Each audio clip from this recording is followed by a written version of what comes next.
Yo, check the mic, 1, 2, Beacon is the name. Lights up the city, ain't playing no games. Joel Simmons and Michael Seville, the vision is clear. Dropping knowledge, conquering all of your fear.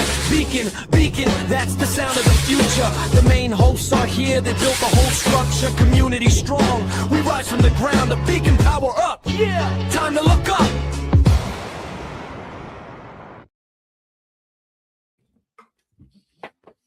I'm dark. We are here and excited to be back on another Community Beacon. As my brother would say, it is 4 p.m. somewhere. Definitely here. And we're glad to be here with you one more time. I'm one of your co-hosts, Joel Simmons, out of the Tenacity Foundation. And that is my brother like none other. He is the greatest. Palm Beach Mike in the house. I love it. What is going on? What is going on, people? Community Beacon, it's Friday. Get some of that Friday energy, that Friday joy, that Friday love. Matter of fact, for some of you guys, it's a long weekend. Hold on, it's a long weekend, Monday. Some of y'all are going to be enjoying festivities tomorrow. You know, much love, much happiness, much bliss, much joy. Man, let me tell you, Mike. Terrible. My wife called me up. She said, "What are you doing tomorrow?" I got a text message. "What are you doing tomorrow?" I said, haircuts, work. She was like, so we doing something? Valentine's Day. Like, yeah, we should. We should. She was like, yeah, I think so too. It's like, you want to go out? She said, yeah, that sounds good. I'm like, all right, sounds good. Man,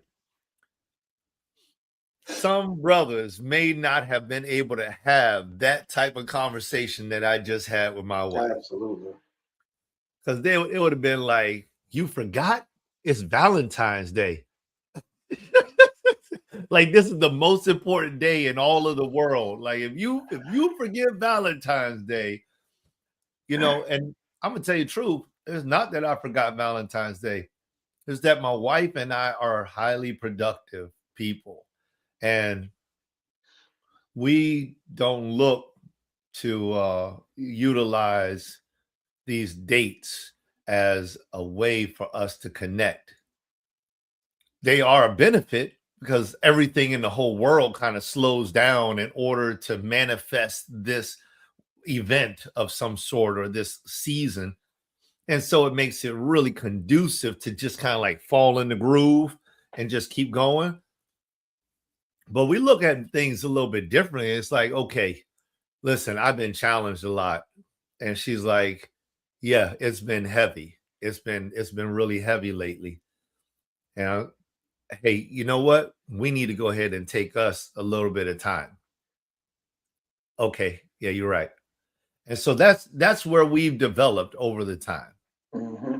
We got to that space right there where it's like, I am recognizing this for me. Maybe not for you, but for me. And she'll be the same way.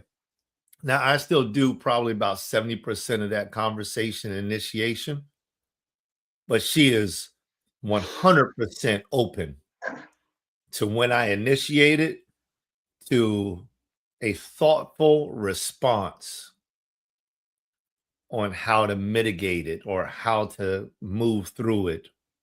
And so I'm very appreciative that I feel like she's bringing 100% of her mind, body, and soul to the relationship, and that I'm bringing 100%. Some people say it should be 50-50, but I disagree. It should be 100-100. It should be all in all. Yeah. I'm super appreciative of your wife and you guys' relationship in that manner. Because I would imagine that what most people want is something that's somewhat what I would call collaborative in that kind of nature. And what I heard was she's open to these conversations. I always said that the amount of, I didn't use the word concern, but and concern could be a word because that's the one that's coming to mind. But the amount of consideration, that's the amount of consideration a person shows you. Like I pay attention to that within any kind of relationship, the amount of consideration. That could be in your case in your marriage. I even look at it and from the client, in the client perspective, right? If you have a client relationship within my space as an agent, I have consideration for my client and the client to have consideration for me, right? There's times because when you're doing huge transactions, right? Some of the biggest transactions that most people make, like in the moment, especially if you're the one that's doing it, you're buying a house, like that's huge. But knowing that, and then expectations need to be, and we kind of spoke about that last week, but I'm not going to call Mike at 10 o'clock at night. I'm considering that piece of it. I'm gonna put these things appropriate, but that client has to be open to it. You have to consider it. There's expectations there, but just that you in your situation, what you described, that openness, that consideration, her calling you, like to me, that's dope, man. I definitely appreciate Kathy. Shout out to Kathy. I wish we could put up some sound effects for it, but you all get the gist of it. So one thing that you mentioned, and I definitely want to ask you is that you said you feel as you said there's 70% is initiation by you, and that there's not a 50-50 thing. There's 100-100. If you could jump into that and explain that, I'd love to get some for you to expound on that for me. Yeah, I appreciate that. I caught the brother mid-chew. I'm a terrible host. I should have saw the chewing going on, and I couldn't. And I'm a terrible host because I'm eating, the bag of peanuts from Texas Roadhouse in the middle of our show. So it's gonna be what it is today, bro. They're gonna get the real. If they ain't get the real before. But I'm catching that for myself. I need to catch it for myself. I could have stressed it out about 5 seconds longer for you to at least deal with the peanuts that you was dealing with. I abruptly stopped, right? Okay, anyway, so go ahead, brother. I guess you can expound on that, please. Yeah, man. Yeah, 100%. So what I meant by the 70-30, an initiation of the thought, right? So I got a thought, I got a feeling about what's going on inside myself or inside my household. And so I don't want to maul on it. I don't want to throw it inside the closet. I don't want to delay it. I want to address it as soon as I possibly can. I want to bring it up. It may not be anything, and it may be everything, and it may be both. Mm. When I see it or hear it or feel it, I bring it up. So when I said 70-30, I mean that I detect these things. I can't say that I detect them more than her. I haven't asked her that question. I do know that she detects things very well. However, if there was a percentage, it would lean more towards my favor of how many times I don't want to call it a concern or issue, but whatever the thing is, that I'll bring it to the surface so that we can have that open dialogue. And this is, I would consider that to be improvement. Like, I don't know that it needs to be every single time something comes up, it needs to be brought to the surface. And I don't know that it needs to be every time there's some type of thought or whatever, that it needs to be equally split. I I'm not even concerned with that, quite frankly. What I'm happy about is that she meets me right there every time. So that's all that matters, because it could be reverse. It could be that every time she sees something or thinks something, that she brings it up and I never bring it up. And I never meet her there and leave her out there by herself. That may be disappointing to her. But if I were to meet her wherever that is, and I would to consider what that looks like for me inside of our relationship, then maybe she would be happy. So I won't speak for her. It's the reason why I kind of like phrase my conversation that way. But nonetheless, to answer your question, 70% of the time, you know, and I'm that type of the person that I'm always examining. I'm always checking the environment, checking the temperature, attempting to see and understand things. Maybe it has nothing to do with her. Maybe it has something to do with my son or my daughter, or the finance, or the building, or repairs, or working, or just being tired, or going out to church service, or new clothes. It could be anything, brother. You know what I'm saying? It could be anything at all. But when I recognize those things as, that's something that we should talk about. That's the key, I think.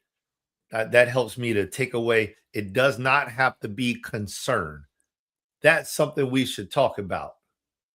Then I believe 70% of the time, I'll initiate that conversation and she'll meet me right where I am, and we'll begin to open that door up, or we'll begin to plan for a time to open it up, and then we stick to the plan.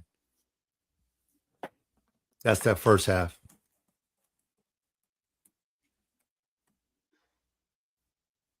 And I love that you made the distinction of, or didn't even want to call it an issue, or necessarily it being a problem or something. There's just something that you and her that came up within you that you want to connect with, right? Whatever that may be. Could be what are we eating tonight, I would imagine, right? Like, or for the next week, or what our budget looks like for the next week, whatever it is that comes up. There's a thought, and then the ability for her to be open to having the conversation, to meet you there, is like the other piece of it. Is that what they call when you married? Is that like the work in the marriage, or would you consider that or a piece of it? Do you mind expounding on that? The work in the marriage, right? Because you hear a lot of what I would call people who are married. I don't know whether they're successful or not. I don't want to call it that. But they're married, and they say, and you ask them questions about their marriage, and they've been married for an extended period of time, let's say plus 10, 15 years. I think you and Kathy are what, 20, 25 going on that? Yeah, we're at 27, approaching 28.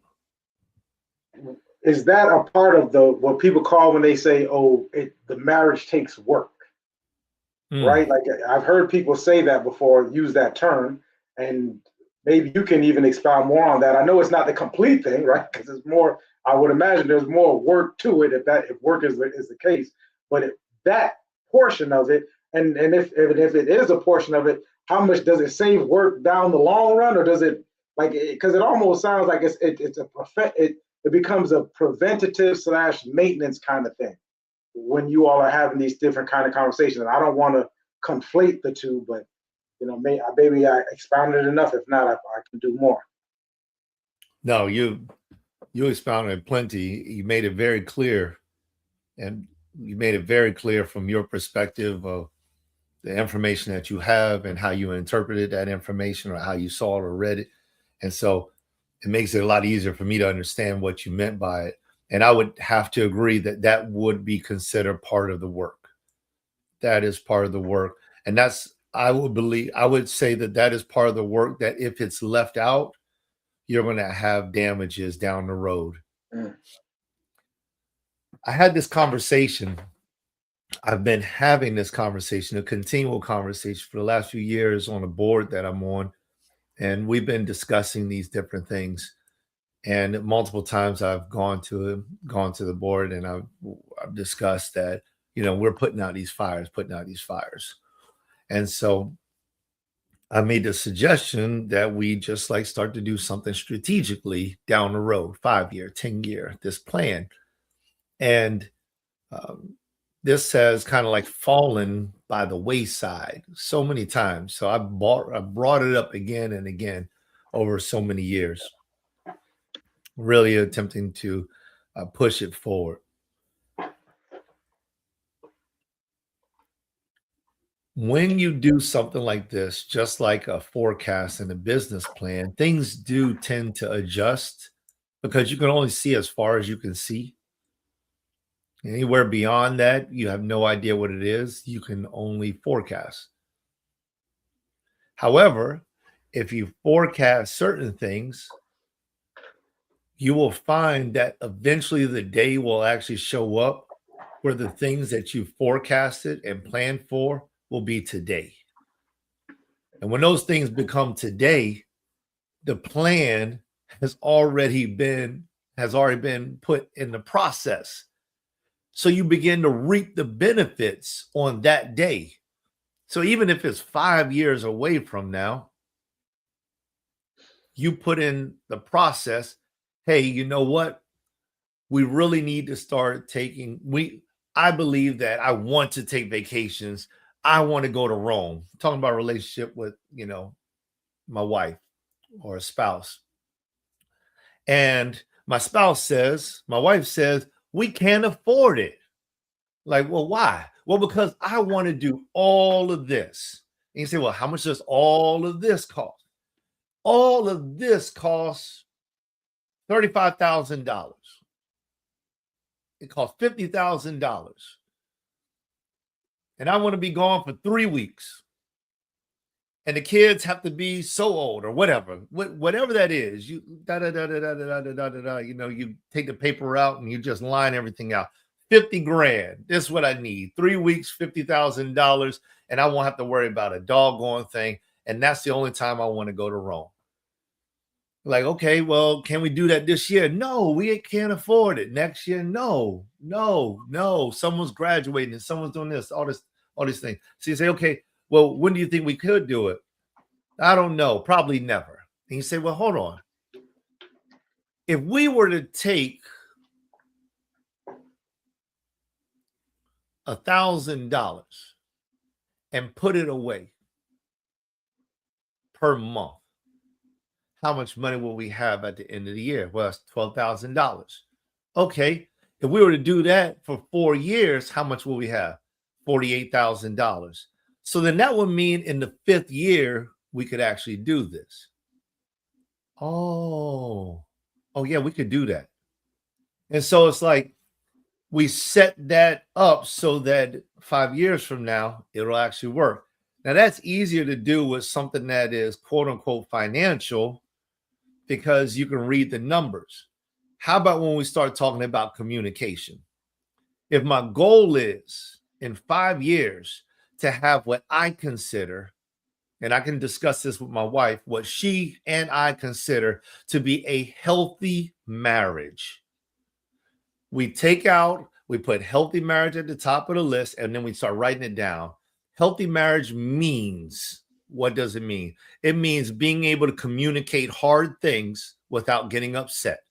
It means having guidelines so that if we are upset, we don't overstep another person's boundary. It means becoming financially stable. It means, and you just go down that line, right? Now we've created this framework of what it takes. And so we take that framework and we put it in our future. And when you put it in your future, that framework in your future, you're saying by the year, this is 2026, by the year 2031, we're going to have a healthy marriage, right? And so this is the ideal healthy marriage in 2031. And then what we need to do in order to get there is now the thing that we are going to start to work on. And so it's like, okay, I can't stand this. I can't stand that. I can stand this. I can stand that. And we start to write down all these. Can you get specific? You get specific, right? So it's like, No. I want you to get specific. Like real quick, what can a person stand? Just you okay. just it doesn't have to be you personally, but just specific. Because I know you work with other married people, or you're around other married people, and you may hear it, so we don't know who they are, but just something specific somebody may be thinking about in that regard. Absolutely. Like just some examples. So for instance, we always argue. And when we argue, I can't stand you. I don't want to be around you. You make me so sick. I can't even look at your face. Right?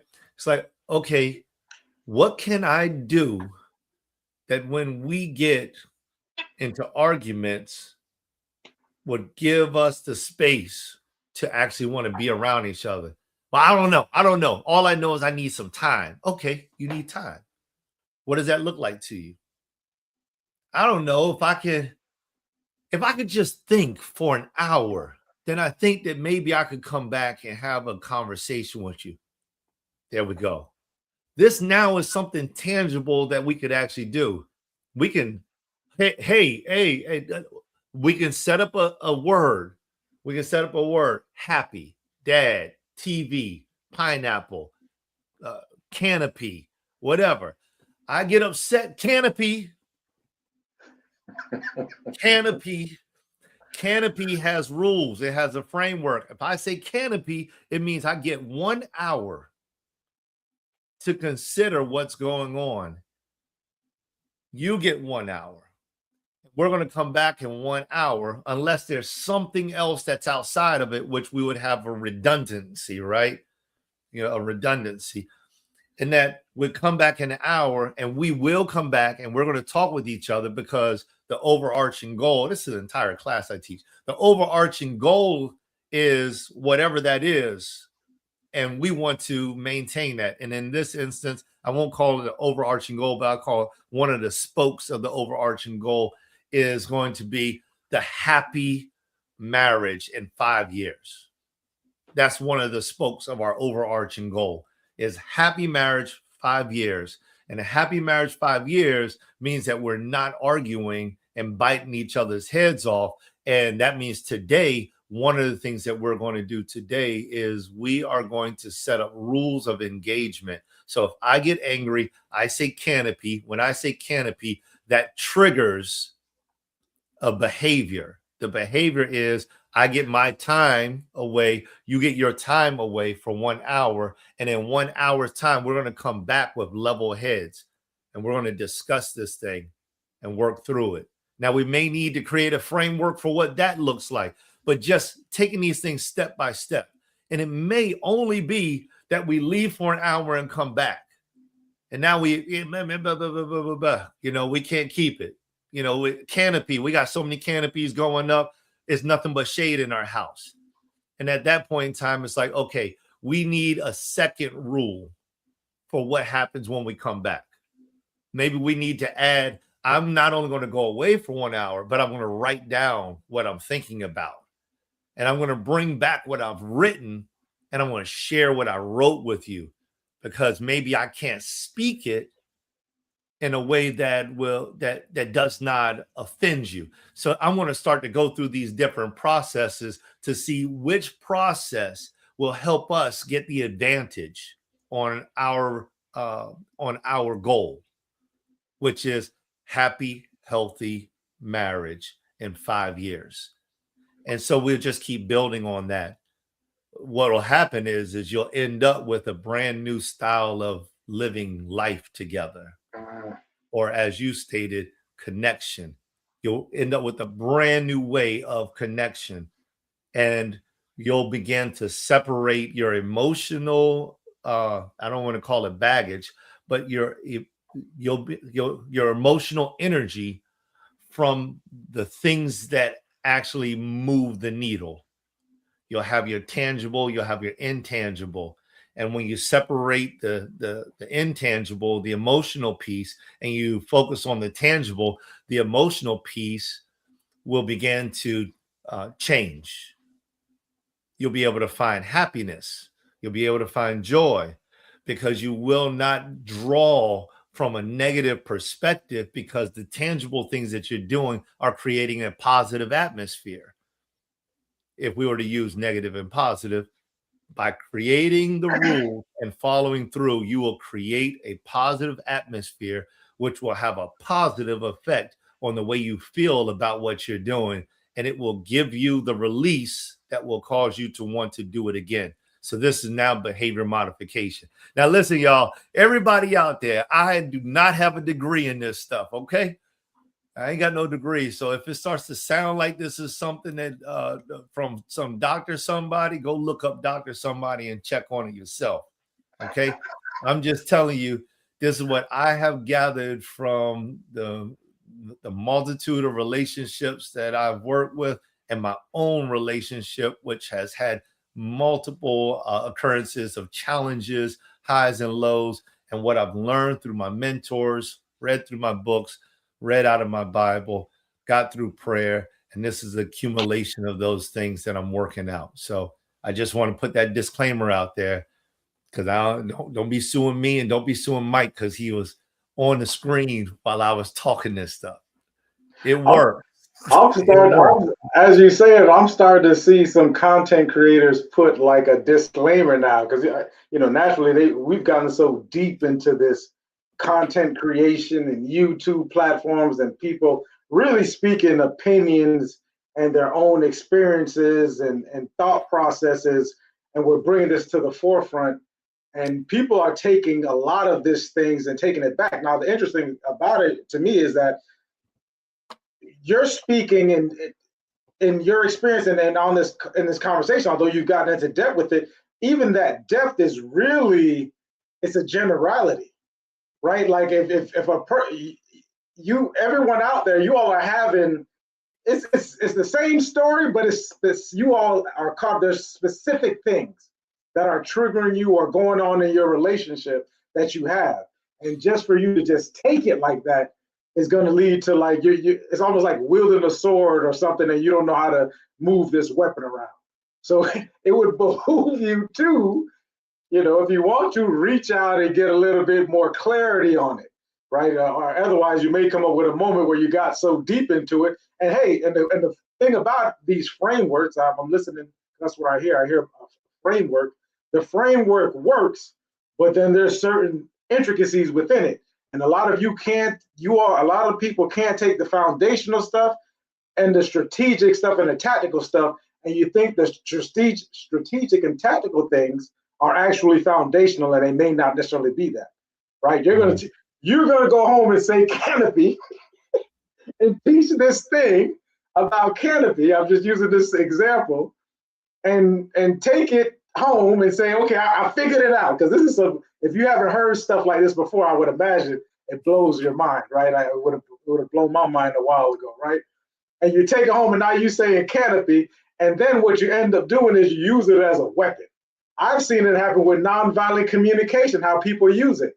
With Marshall Rosenberg, his framework, they'll read the book, and then they'll say, okay, we understand, because you understand the concept. You're intelligent enough to read the book and understand the concept, and then you take it home, and then you're using it in a way that's really like almost offensive to the person you're dealing with. You all use it in that kind of way, just like the canopy. Now all of a sudden you're saying canopy just because you don't want to deal with something. Yeah, canopy.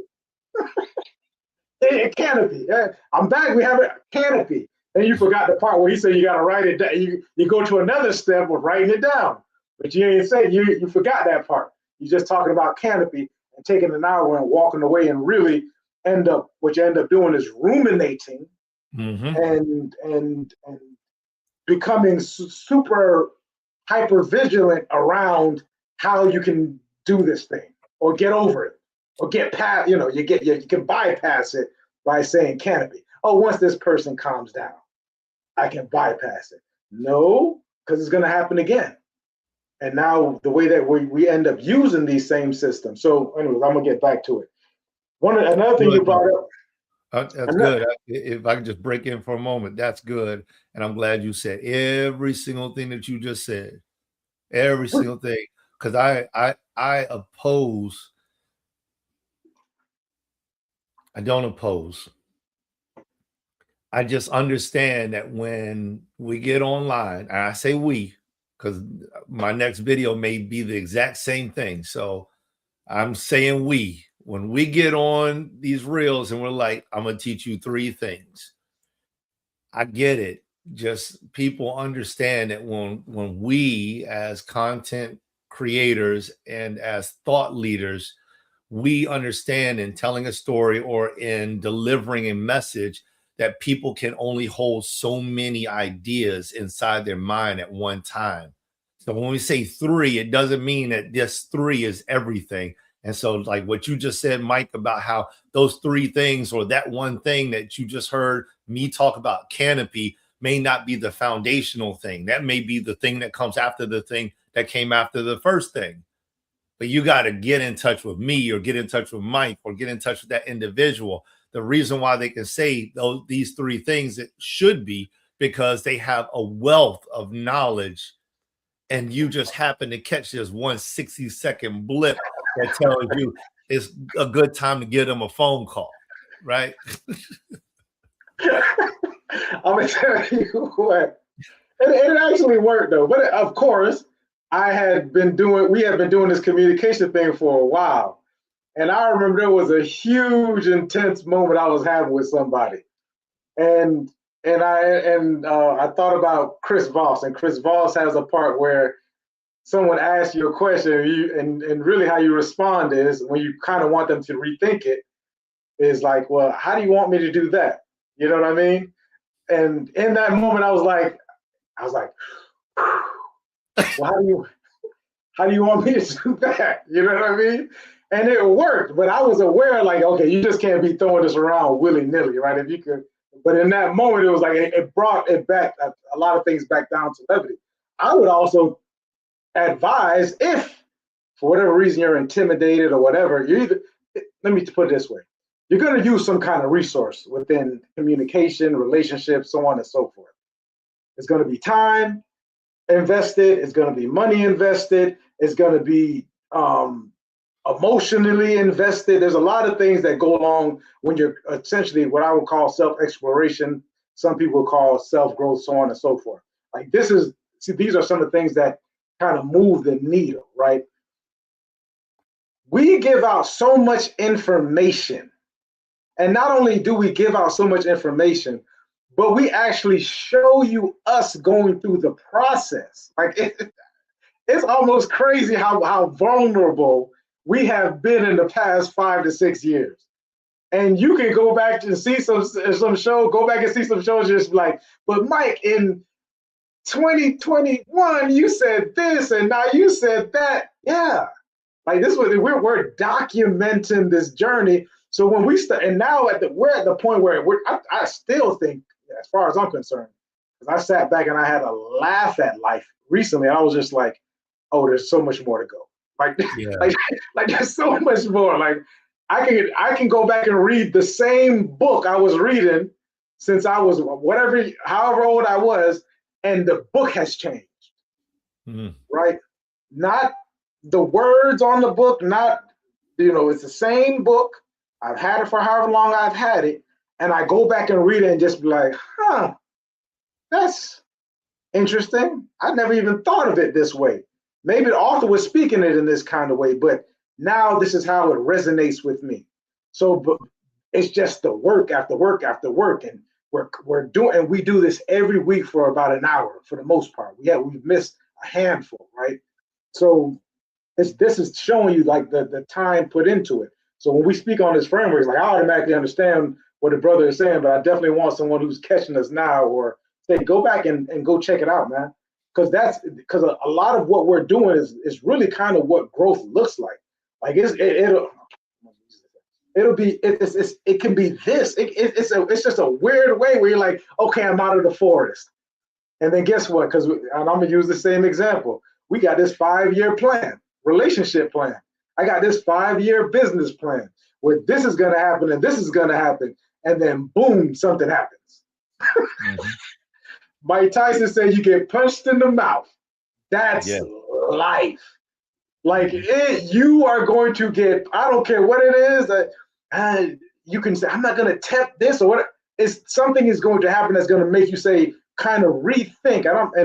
While I'm saying it, I'm thinking as I'm the Jordan Peterson. Jordan Peterson has his first, I think his second book, 12 Rules for Life or something like that. Really good book. All right, nothing that you haven't heard before. The brother is super verbose, but it just happens to be the book that the group is reading at the time.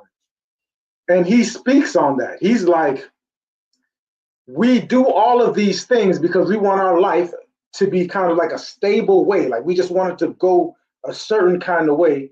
And then just as life happens, it hits us to where we're just like, everything that we thought about something may not necessarily be how we saw it at our point of view at the time. Things happen. In relationships, things happen in relationship, and you get a chance to go back to, I think, the foundation, and we spoke about it last week, and I'll talk about a little bit about it, is the love is that super foundation. Because when you're using these frameworks, it has to be something genuine going on, right? It can't be just I'm using these frameworks in order to get out of this thing that we're doing. Like there's something deeper involved that's going to keep both of us, when we come back to it, when we're in a relationship with each other, to say that I'm giving this my 100, just like you're giving this 100. And even when you mentioned like the 70-20 or 70-30, like in that, just because it's this communication thing, and the brother's so high level on it, so anybody who's at least open to this stuff is going to be, you got to give you 100 when you're coming to it. Otherwise, you're going to be super frustrated. So also having the empathy and compassion to notice that in the other person. Because if you don't have that empathy and compassion to notice that, hey, this person is putting in their 100 as well, you may start to resent it, or they start to resent it, or you can't even bring that up. Like, hey, listen, I don't know if you actually putting forth your all in this thing, but I just, there's a disconnect here possibly, and maybe you are, maybe you're tired, maybe there's things going on, right? We're getting older, right? We're getting slower. I got out of bed the other day. My ankle hurt. I did nothing with my ankle the day before. I had to walk around and twist it for about 20 minutes, right? Like I'm like, what did I do yesterday? You ain't did nothing. And because today's leg day, right? But there's something going on with that. I don't know. Maybe I banged it in my sleep, but things happen, right? These are the emotions. There's biological things going on. There's the brother spoke about emotions. I really want us to pause on that, because you mentioned there's one more thing I want to mention after this emotion thing, and I don't want to I don't want to. So we'll take this where we go with it. That's how we do, anyways. That emotional piece is super important when we talk about with the plans or whatever, because today the plan may be, I'm all for it, right? My state, when we came up with the plan, I'm looking at it. We wrote this stuff down. We got super excited about the trip, going on the trip, or where our relationship or marriage or whatever is going to be within 5 years. And man, I'm in a state of whoop whoop. Tomorrow is Valentine's Day. Yep, and we just made a plan. We just the high of the highs right now. And then 2 weeks later, I'm not necessarily in that state anymore for whatever reason. It could be a plethora of reasons, right? I jumped out the car one time and I seen somebody, I just happened to see them hit their leg on the, they hit their leg when they got out of the car and they were in pain. And I looked at it and I just happened to look at them and they just looked upset, right? So there was they were just upset for whatever reason. And I'm just like, if I just took it personally, I can be like, oh, it's something about me. Like, how did I make this person upset? And it had nothing to do with you. It's just something personal they have going on. So 2 weeks later, something may happen. I jumped out of bed and my ankle hurt. And you may be on the opposite side because the 10-year plan popped in your mind. So you're in a super good mood. I'm not. And now I'm looking at the plan kind of awkward or whatever the case may be. But we get a chance to kind of roll through those things. But that also takes, which most of us are learning, that self-awareness of it. So that emotional piece is super. We can't just write it off, right? One of my rules that I had, and I'm gonna share this with the new principles with you soon. I'm looking at them now. I got them written up. But I had one of my 10 rules of last year, and I got it down to 5. But one of the rules was emotions are a signal, and they are. But it has nothing to do with that book. But emotionally, I'm looking at this book differently, or excuse me, the plan that we had differently. As far as that, oh man, or you may miss a conversation or something. So you get a chance to be flexible with it. You get a chance to be compassionate with it. You get a chance to be empathetic with it. And the brother, as the leader of his home, though, right? I think that just explains it all. So he's breaking down the numbers for you, but as a leader, it would be incumbent upon you, if you say you're a leader, right? If you say this thing to me, not just because you're biologically male, not because you identify as a man or whatever it is, but if you're saying that you're a leader and it goes beyond just this biological situation. So when you said the 70%, it doesn't even matter of where your wife, who's absolutely wonderful and beautiful, is in regards to it. But I'm glad you gave her the credit for playing her part.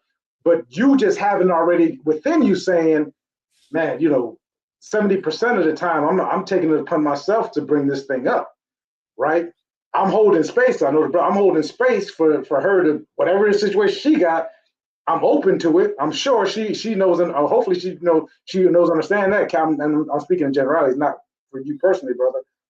But 80% of the time, I can't just be like, you know how we do be as men. Life is so simple and so rational. You know what I mean? Like, it's so simple and so rational. Nah, this lady, because you need to be present with this person. Okay, let's nip this in the bud, or not nip it in the bud. Let's have this conversation surrounding it. And in that same book, 12 Rules by Jordan Peterson, he speaks about this story. It's a guy named Bill Bixby who had a dragon in the house. And the dragon, the kid goes to the mother and says, hey, mom, there's a dragon in my room. And she's like, there's no dragon. And so he comes back a day later, and the dragon got a little bit bigger. He's like, mom, there's a dragon in my room. And she's like, there's no dragon in the room. And then they come back a week later, and the dragon's even bigger. And she's like, and now she got to actually go around and vacuum around the dragon. And she's telling him there's no such thing as dragons. There is no dragon there. And they said it got to a point where the dragon was so big that the wings flew out the window, and it took the house and it flew away. And finally, he said, mom, see, I told you there was a dragon. And she finally had to come to the realization that there was a dragon. And when she came to the realization that there was a dragon, then the dragon started shrinking. But by that time, it had taken them so far away from where they had already been that they didn't even recognize where they were. I'm making this part up. That's essentially what it's saying. But it's saying that the dragon wants to be recognized. And if you recognize it when it's small, it's not going to get to the point where it takes up and it flies the house and causes more damage than what it could have been. But you have to recognize it. So when the brother spoke about just speaking about those little things up front, or when there's something that comes up, whatever it is, it might be something funny, right, to you at the time. But I think I need to tell this joke to my wife. I need to, or your son or your daughter. Like, you really use this in all your relationships, right? If you can get not ahead of it, but if you can just speak to it. That's my relationship with Elijah right now. I'm speaking to almost everything. And when he goes to the bus stop, I'm speaking to him. We have our 15 minutes of special time. And when he doesn't request it within a certain amount of days, I'm requesting it for me. I'm just talking to him. Hey, this may have come up yesterday. I don't know if you got it. I'm sure you did. We got an email and a voice message left by the principal that next week there's plans of the students walking out of the high school. And the teacher was saying about, I guess it's in a protest. The kids are planning a protest, and the teacher was talking about. Before I got the email in that, Elijah came to me And he was like, hey, Dad. I'm like, what? He said, man, next week, man, this weekend, did you hear about it? I said, hear about what? He said, next week, the kids are planning on walking out and protest the ICE. Listen, because this is a proud moment for that. He told me before I even heard about it. And I'm like, oh, okay. I'm like, so I said, what do you plan on doing? And he's like, I don't think I'm gonna walk out, but I'm just telling you that. But I'm looking at him like, I think you may walk out. So I was like, listen, I'm not telling you what, this is my conversation with Elijah. I'm not telling you what to do, right? Listen, because I'm gonna love you anyways, regardless of the situation. If this protest is near and dear to you, then that's one thing, right? I said, but there's going to be discipline and consequences, whether the school puts it in place or whether you and I have to have a conversation in regards to it. But I'm not going to be angry or mad at you about whatever it is that you did, but we are going to have a conversation in regards to it, right? We're going to talk about it. And if you are thinking about doing it, I really want you to do the research on it. Like right now, he has these twists in his hair. Before he got the twist, he asked me, Dad, I want to get twists in my hair. I said, okay, I hear you, right? When I was young, I had dreads, actually. I said, but before you get them, you need to write a report about where this stuff comes from. Like, just tell me about it. I'm not mad at it, because I'm telling you, I love my son anyways. I personally think, like, Jonah, Elijah, I got some nieces and other nephews. The majority of them, I'm like, God's blessed us with these kids, because I remember myself at that age, and I'm just like, I'm so proud of it. And I don't want there to be a place to where he can't have this conversation with me about something, right? And you need to allow me my moment, right? When you give me this information. So if the grades are bad, if there's a walkout, and I joked with him later when I got it, I said, man, your teacher, your principal just left a message. He sounded really nervous too, because there was a lot of ahs and ums in the message. He sounded really like he wanted to be super politically correct as he spoke about it. I said, Elijah, they said they named you as the ringleader. So I said they named you as a ringleader. What's up with that? I said, what's up with that? Hey, what'd he say? He said, man, they couldn't be talking about me. I was like, I don't know. This is just, I listened to the message that I got, but the thing is holding that space. And I'm telling them they have to allow me my space as well, because I'm still human. I'm a father. So there's certain things that may kind of be like, you get that like, man, I can't believe you did that or whatever, but still come and have this conversation. Let's talk about it. Do your research on it. I'm not telling you what to do, right? I want to guide you. There's certain things that's respectful within this house. Above all, it's the conversation that you and I are having, because I'm not going to be upset when things happen, because things happen. You're going along your journey as a young man. I'm probably going to be more upset that you felt like you couldn't come to me. And it's not even, I'm upset at you. I'm probably more disappointed in me, because what kind of space did I not have in order for you to have this conversation with me, right? And I talk to him all the time about that. I'm like, well, yeah, he said, you and my relationship, yeah. I was like, is that? I said, that's not like our relationship, right? Like, I'm just because the most important thing to me is our relationship, right? Like listen, our relationship. But you still have to give me my chance as a human to have that kind of way. All right, but I said I was finished about 20 minutes ago. man, that was good. That was real good. You really showed an example of one way of using the example that I was talking about with your son. Like, all of that I had mentioned about 5 years later, and giving that example that you had asked of me, it's like, those are the things that you're doing right now. And those are the things that makes 5 years, 10 years, 15 years to be that successful, whatever it is that people are looking for.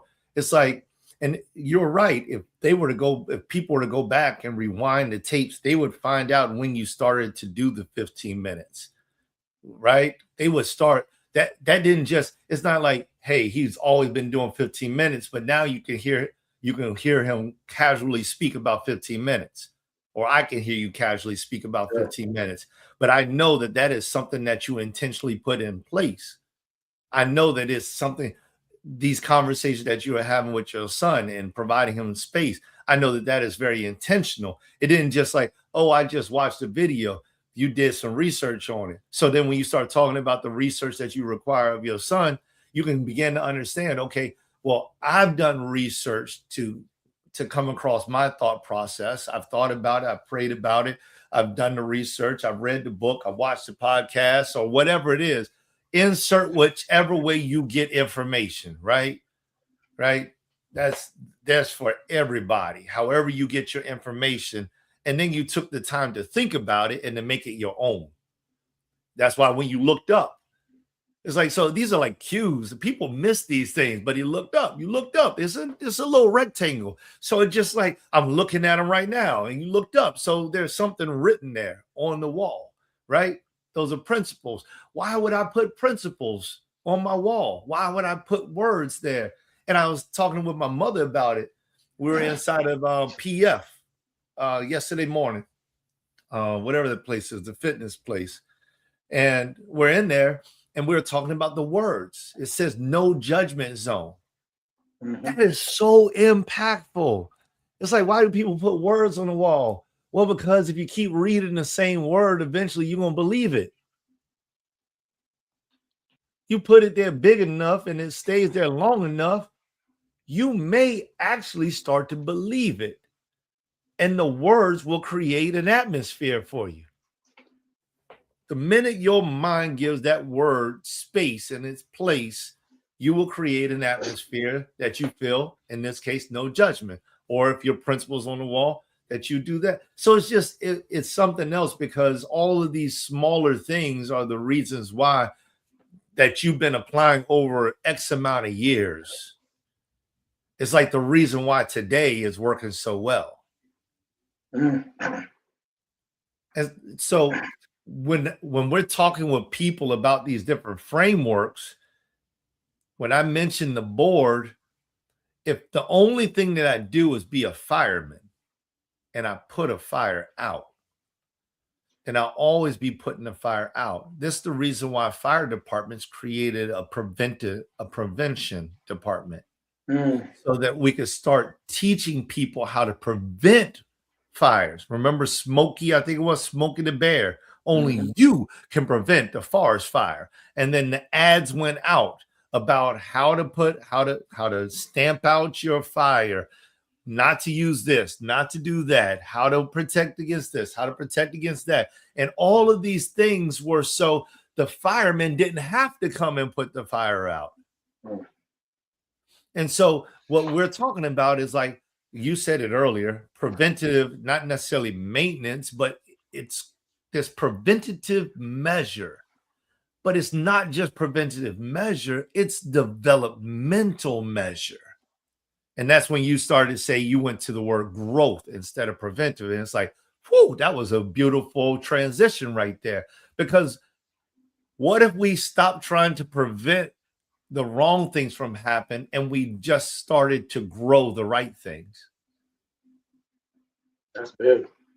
Stop. I'm hearing stop playing defense. Stop playing defense. Yes. Go on offense. I like that. I like that. Yeah, what a wonderful world we would have when we just simply start growing beautiful relationships. Yeah. Yeah, that's good. Stop playing defense. Yeah. Yeah. People, has been awesome. It's been, I think it's been a jam-packed. There's a lot. I think last week we left you with something that you probably can put into place. So for my final thing, the brother said something, and I'm like, that's big, without even necessarily knowing and understanding the framework, but it's something to work towards. Figure out, I would say 10-year plan. Like, I don't think, if you can think like, where will I be in 10 years? Like, that's paramount. A lot of things can happen in 10 years, right? And I'm going to shrink. I don't know if you people want me to shrink it. Do what you want, right? You could shrink it to 5 years. I think like life just, once you start to think about it in these terms, like 5 years goes by pretty quickly. But a 10-year thing is something that you almost can't miss. Like it's far enough to where there's always growth involved in it. So if you can come up with a 10-year plan, 10-year goal, excuse me, and just write and come up with 3 things for 10 years. Maybe it's something within your, if you're an employee or a business, what kind of employee or business person you want to be, whatever that is. Probably relationship, family. Figure out what it is you want to do with your family. And last thing is health. Figure out something that you want with your health, right? So it's 10 years is far enough for it to be, it can be, now we can really think really huge and really big, something that gets you super excited. Underneath those 3 things, write like 2 sentences in regards to it, as far as how I'm going to, this year, how I'm going to start moving towards that goal. So if it's health, you all know I love health. You want to be, for men, you want to be under 20% body fat. For women, you want to be under 30% body fat, right?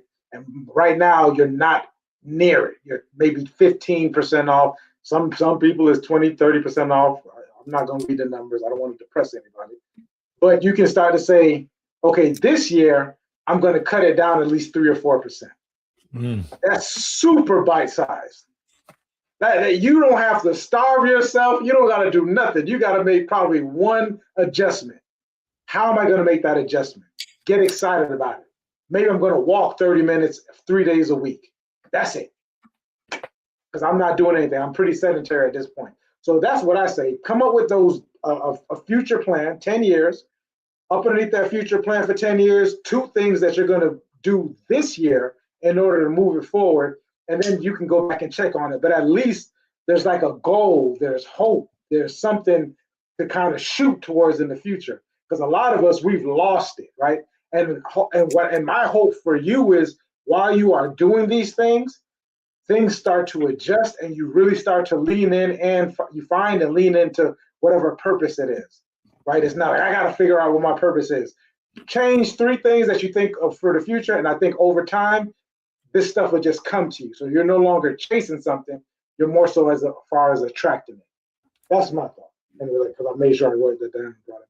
What about you, bro, before we get on? I like that. You know what came to my mind?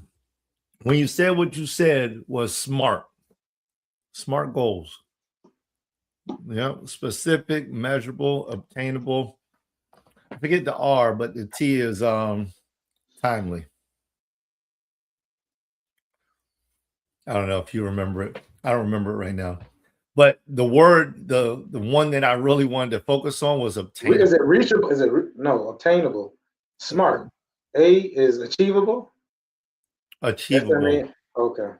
I'm gonna look it up right now. Give me 2 seconds. All right, you got it. That way you all can get the right dynamics of it. And that's that thing. What's that, sir? No, I was saying you brought up SMART goals. I was just watching the show and the brother brought it up. Specific, measurable, achievable, relevant, and time bound. Okay, so it's achievable, not attainable. Almost the same word. Almost the same dynamics, I should say. But achievable. And sometimes we set these goals that are like, I'm going to lift 150 pounds. Like, well, have you ever been in the gym before? No. Take this gallon of water over there to the table. Like, you can't get a gallon of water to the table. Gosh, man. Like, I'm going, so it's just like achievable. When we take these overarching goals and we break it down to these small bite-sized pieces, it's amazing. We can start moving mountains. It's like that old saying, how do you eat an elephant? And in the old days, I would just be like, boom. Like, I don't know. I ain't got a clue. And then when you find out the answer, it's like one bite at a time. It's like, oh, I get it. I get it. So as much as I can put on my fork is what I can handle. I get it. So when you start thinking about these different goals, these relationships, and you take the time to actually measure it out, 10 years, I think 10 years is beautiful. I'm in the middle of a 10-year journey right now. I had set goals with my wife right around the age of 39 into 40. And I said, we have 10 years to do this when we turn 50. And just like Mike said, at about minute 30 or something, it's been like this. And there's been some times when the drop off was so heavy. However, me not even knowing that I would be utilizing the frameworks that we're talking about today. See, we are identifying some things that we have learned. And I'm saying we, because this is my belief. Mike, you'll correct me if I'm wrong. But we are identifying these frameworks today for others to hear us talk about and to learn from, that we have done, not just now as we're learning about them, but some of these frameworks we were using when we had no idea we were using them. We were doing some of this stuff, maybe not all of them, but some of them we were doing.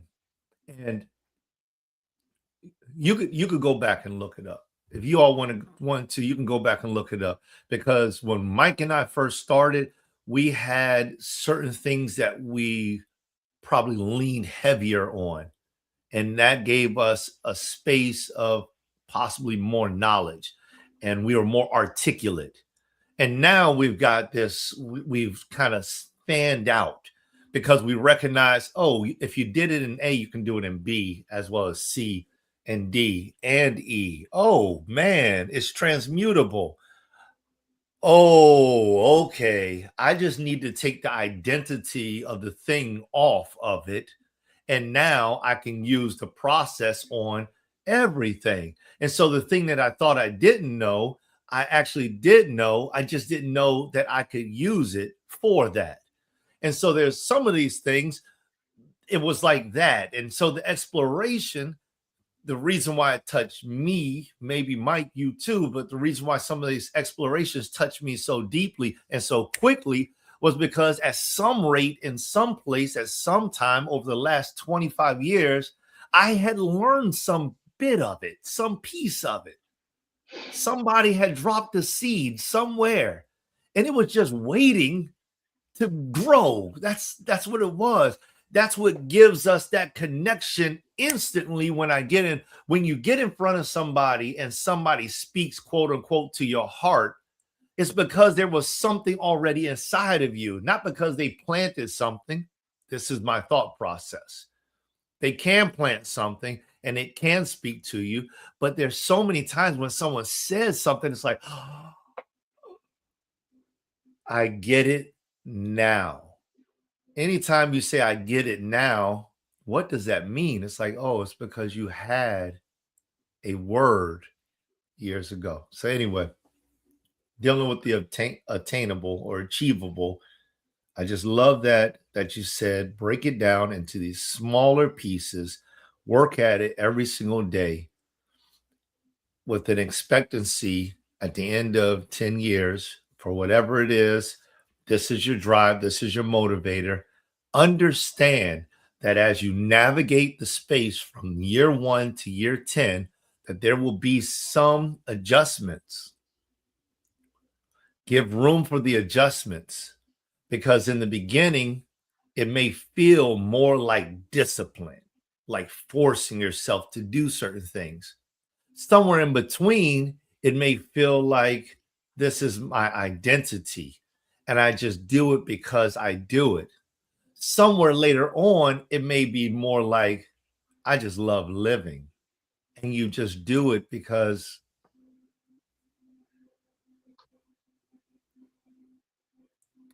allow room for all of that growth, because it may feel different, but there's one single thread that stretches through the entire thing, As long as you understand that, I believe it's kind of like a North Star, the North Star theory. It's kind of like, as long as you know what your North Star is, you'll always return home. You can always go home. That's it. I'm not going to say any more on that today.